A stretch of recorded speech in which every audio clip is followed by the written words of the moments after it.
healing process.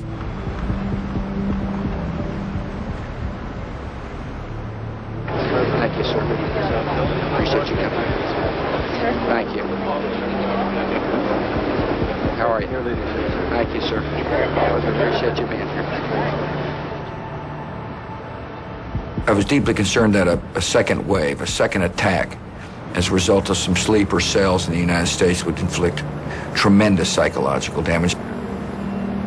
I knew we could recover from the first wave of attacks, but the second wave of attacks would have been obviously unbelievably devastating. And so we were deeply concerned about further attacks. Primera reunión del gabinete después de los ataques. What became apparent to me is that we needed more information on Al-Qaeda. It became apparent to everybody. At some point in time, in the immediate aftermath of the attacks, I thought about why didn't we know this? I knew we needed to figure out what went wrong and so to prevent other attacks, but I didn't want to start the finger pointing and say to our intelligence communities, you fouled up, you should have caught this, why didn't you know?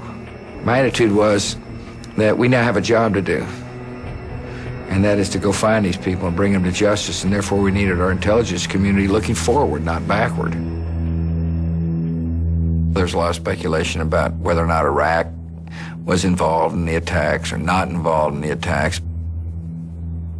As I recall, the first real discussions about Iraq and their involvement or potential involvement in the attacks took place on September the 15th at Camp David. And I made the decision that we would deal with Iraq later on, that the task at hand was the Al-Qaeda, which was in Afghanistan.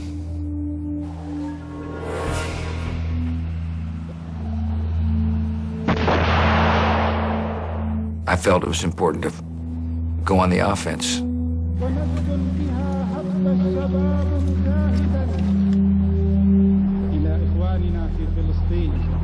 As I said, we're gonna bring them to justice before they hurt us again.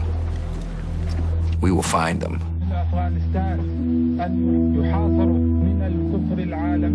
During that period of time, I uttered the rather infamous phrase, Osama bin Laden, dead or alive.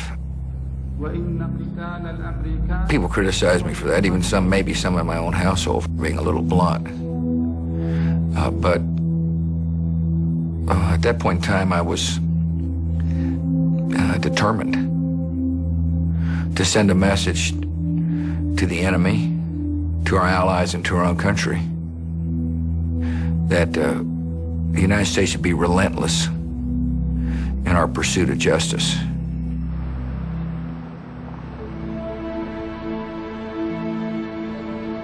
September the 11th affected my presidency, and it caused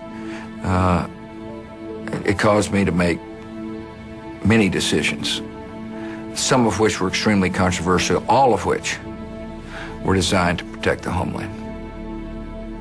I didn't have a strategy. I was living day by day.